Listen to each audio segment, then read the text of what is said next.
Buongiorno a tutti, sono Lucas e benvenuti su Wow Podcast Italian. Mia, oggi ho una domanda che mi gira in testa da qualche giorno. Buongiorno a tutti gli ascoltatori, sono Mia e sono felice di essere qui con voi oggi. Lucas, dimmi tutto. Che domanda hai per me? Ecco, stavo pensando, se potessi scegliere qualsiasi lavoro al mondo, senza limiti, senza preoccupazioni di soldi o di studio, quale sarebbe il tuo lavoro dei sogni? Oh, che bella domanda. Sai, non ci ho mai pensato in modo così libero. Di solito pensiamo sempre ai soldi, alla sicurezza, a quello che è possibile fare. Ma se non ci fossero limiti? Credo che vorrei diventare una scrittrice di viaggi. Una scrittrice di viaggi, che idea meravigliosa! Quindi vorresti viaggiare per il mondo e scrivere delle tue esperienze? Esattamente. Immagina, svegliarti ogni mattina in un posto diverso. Un giorno sei in Giappone, il giorno dopo sei in Brasile, poi in Marocco. E il tuo lavoro è semplicemente vivere quelle esperienze e raccontarle agli altri. Assaggiare il cibo locale, parlare con le persone del posto, scoprire culture diverse. Mi sembra una vita bellissima. Davvero bellissima. E dimmi Mia, hai già scritto qualcosa? Un blog, un diario di viaggio, qualcosa del genere? Sì, in realtà ho un piccolo blog dove scrivo dei miei viaggi nel tempo libero. Non è molto famoso, ma mi dà molta soddisfazione. E tu, Lucas? Qual è il tuo lavoro dei sogni? Ah, brava domanda. Il mio lavoro dei sogni. Sai cosa? Vorrei essere un chef. Un vero chef con il mio ristorante. Oh, davvero? Non lo sapevo. Sai cucinare bene, Lucas? Diciamo che mi difendo abbastanza bene in cucina. Adoro cucinare per gli amici, sperimentare ricette nuove, mescolare ingredienti diversi. C'è qualcosa di magico nel trasformare ingredienti semplici in un piatto delizioso. E poi vedere le persone che mangiano felici è una soddisfazione enorme. Capisco perfettamente. È come creare arte, ma arte che puoi mangiare. Che tipo di cucina vorresti fare nel tuo ristorante? Bella domanda. Penso che farei una cucina italiana moderna. Prenderei i piatti tradizionali della nonna, quelli che tutti amiamo, e li renderei un po' più creativi, più contemporanei, ma senza perdere l'anima, sai? Quella cosa speciale che ha il cibo italiano. Che idea fantastica! E sai cosa mi piace di quello che dici? Sia il tuo sogno che il mio hanno qualcosa in comune. La passione per la cultura. Tu vuoi celebrare la cultura italiana attraverso il cibo? Io voglio scoprire le culture del mondo attraverso i viaggi e la scrittura. Hai ragione, non ci avevo pensato. Entrambi vogliamo connettere le persone attraverso la cultura. È bellissimo. E voi, ascoltatori, avete pensato al vostro lavoro dei sogni? Scrivetecelo nei commenti, siamo curiosi di sapere. Sì, per favore! Vogliamo sapere i vostri sogni. E mentre aspettiamo le vostre risposte, voglio fare una domanda a Lucas. Lucas, pensi che sia importante inseguire il proprio lavoro dei sogni? Oppure è meglio essere pratici e scegliere un lavoro sicuro? Questa è una domanda difficile. Credo che la risposta non sia semplice. Da una parte, avere un lavoro sicuro è importante, soprattutto quando si hanno responsabilità, una famiglia, dei conti da pagare. Dall'altra parte, passare tutta la vita a fare qualcosa che non ami, questo può rendere le persone molto infelici. Sono completamente d'accordo. E penso che spesso le persone credono che il lavoro dei sogni sia qualcosa di irraggiungibile, qualcosa di impossibile. Ma forse non è così. Forse si può trovare un modo per avvicinarsi al proprio sogno, anche se non ci si arriva completamente. Esatto. Per esempio, se il tuo sogno è diventare un musicista famoso ma non riesci a farlo come lavoro principale, potresti comunque suonare nel tempo libero, fare concerti piccoli, insegnare musica. In questo modo la passione rimane viva nella tua vita. Perfetto esempio. O come me con il blog di viaggi. Non è il mio lavoro principale, ma è qualcosa che mi dà molta gioia e soddisfazione. E chissà, forse un giorno potrà diventare qualcosa di più grande. Esattamente. E questo mi porta a un'altra domanda per i nostri ascoltatori. Voi avete un hobby o una passione che vorreste trasformare in un lavoro? Raccontateci la vostra storia nei commenti. Sì, e non abbiate paura di sognare in grande, amici. Ma torniamo a noi. Lucas, c'è un momento specifico nella tua vita in cui hai capito che la cucina era la tua vera passione? Sì, me lo ricordo benissimo. Avevo circa 12 anni ed ero a casa dei miei nonni. Mia nonna stava preparando il ragù, quello lento, quello che cuoce per ore e ore, e io ero lì vicino a lei ad osservare ogni movimento. A un certo punto mi ha detto: Lucas, vuoi provare ad aggiungere le erbe aromatiche? E io ho preso il basilico fresco, l'ho messo nel sugo e quando abbiamo assaggiato insieme era perfetto. Quel momento mi ha fatto capire qualcosa di speciale. Che storia bellissima! Le nonne sono spesso le nostre prime insegnanti di cucina. E hai continuato a cucinare da quel giorno? Sì, ho cucinato sempre di più. Ho iniziato a seguire programmi di cucina in televisione, a leggere libri di ricette, a sperimentare in cucina ogni weekend. I miei amici adoravano venire a cena da me perché sapevano che avrebbero mangiato bene. Questo è adorabile. E io ho avuto un momento simile con i viaggi. La prima volta che ho viaggiato da sola avevo 19 anni e sono andata a Barcellona per una settimana. È stata un'esperienza che ha cambiato la mia vita completamente. Davvero? Raccontami, cos'è successo a Barcellona? Beh, all'inizio ero un po' spaventata, naturalmente. Era la prima volta che viaggiavo senza la mia famiglia o i miei amici. Ma poi, il secondo giorno, ho incontrato un gruppo di turisti da tutto il mondo in un piccolo caffè vicino alla Sagrada Famiglia.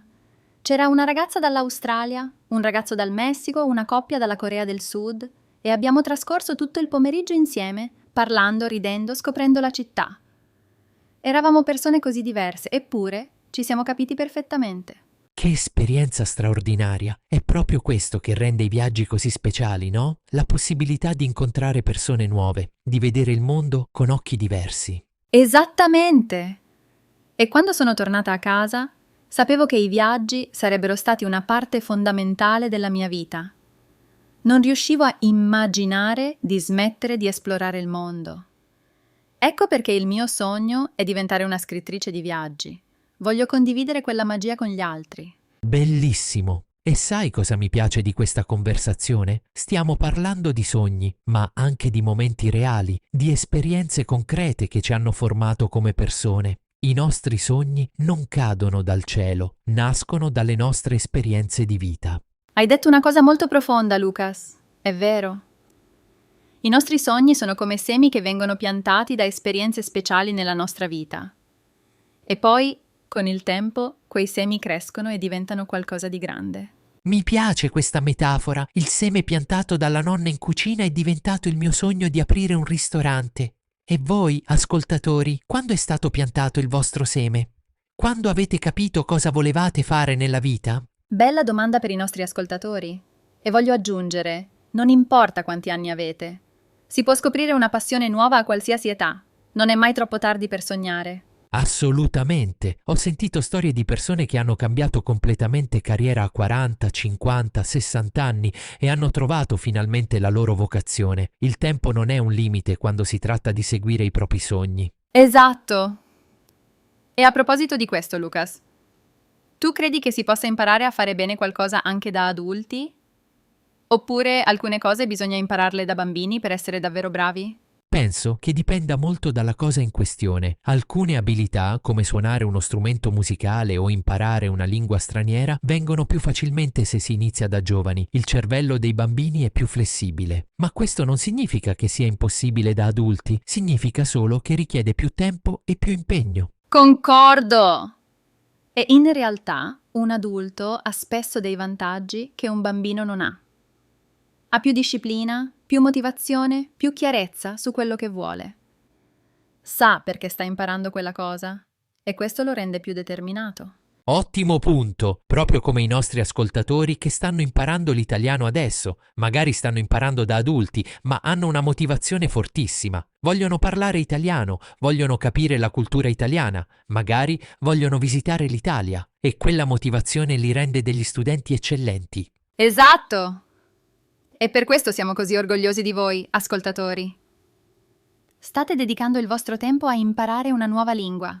E questo richiede coraggio e impegno. Bravi! Bravi davvero! E ora Mia, se tu potessi scegliere qualsiasi posto nel mondo dove lavorare come scrittrice di viaggi, dove andresti per primo? Sarebbe difficilissimo scegliere. ma se devo scegliere un posto, direi il Giappone. Da sempre ho un fascino enorme per la cultura giapponese. La tradizione e la modernità che vivono insieme, il cibo incredibile, la natura bellissima, le persone così gentili e rispettose. Vorrei passare almeno 3 mesi lì, esplorare non solo Tokyo e Kyoto, ma anche i villaggi piccoli, le montagne, le isole. Il Giappone suona meraviglioso e ti confesso che anche io sogno di andarci, per il cibo naturalmente. La cucina giapponese è una delle più raffinate del mondo. E tu, Lucas, dove apriresti il tuo ristorante? Aspetta, ho ribaltato la domanda. Ma è una buona domanda, dimmi. Allora ci ho pensato molto. Avrei 2 sogni. Il primo sarebbe aprire un piccolo ristorante in un borgo medievale della Toscana. Immagina, un posto con 20 persone al massimo, cucina aperta dove i clienti possono vedere tutto, ingredienti freschi dal mercato locale ogni mattina. Un'esperienza autentica, intima, memorabile. Che sogno romantico. Mi hai già convinta, vorrei prenotare un tavolo. E il secondo sogno? Il secondo sarebbe aprire un ristorante italiano a Tokyo, portare la vera cucina italiana in Giappone e chissà, magari potremmo collaborare. Tu scrivi un articolo sul mio ristorante per il tuo blog di viaggi. Affare fatto? Questo mi piace molto. Ma sai, Lucas, questa conversazione mi ha fatto capire una cosa importante. I sogni diventano più belli quando li condividiamo con gli altri. Quando raccontiamo i nostri sogni, li rendiamo più reali, più possibili. È verissimo e penso che questo sia anche il motivo per cui amiamo fare questo podcast. Wow Podcast Italia non è solo un modo per imparare l'italiano, è anche un posto dove condividiamo storie, sogni, idee, è una piccola comunità. Esattamente! E voi, cari ascoltatori, fate parte di questa comunità. Per questo vi chiediamo sempre di commentare, di partecipare, di condividere le vostre storie con noi. I vostri sogni e le vostre esperienze sono preziosi. Assolutamente. E ora, prima di salutarci, voglio fare un piccolo esercizio con i nostri ascoltatori. Provate a rispondere a questa domanda in italiano anche solo con poche parole. Qual è il vostro lavoro dei sogni? Potete scrivere la risposta nei commenti. Sì, per esempio, potete scrivere: il mio lavoro dei sogni è diventare. E poi completate la frase. Non abbiate paura di sbagliare. L'importante è provare. Siamo qui per imparare insieme. Perfetto, e se volete praticare ancora di più, riascoltate questo episodio. La seconda volta si capisce sempre molto di più e si imparano parole nuove che magari la prima volta sono passate velocemente. Ottimo consiglio! E ricordate, imparare una lingua è come costruire una casa, mattone dopo mattone. Ogni episodio che ascoltate è un mattone in più nella vostra casa dell'italiano. Che bella metafora mia! Allora, cari ascoltatori, continuate a costruire la vostra casa. Noi saremo qui ogni settimana con nuove storie, nuovi argomenti e nuove avventure linguistiche per voi. Grazie mille per aver ascoltato questo episodio di Wow Podcast Italian. È stato un piacere parlare di sogni con voi oggi. Ricordate che sognare è il primo passo per realizzare qualcosa di grande. Un grande abbraccio a tutti voi da parte mia e di Mia. Continuate a sognare, continuate a imparare e continuate ad ascoltarci. A presto, cari amici! Ci vediamo al prossimo episodio di Wow Podcast Italian. Buona giornata a tutti! Buona giornata, arrivederci.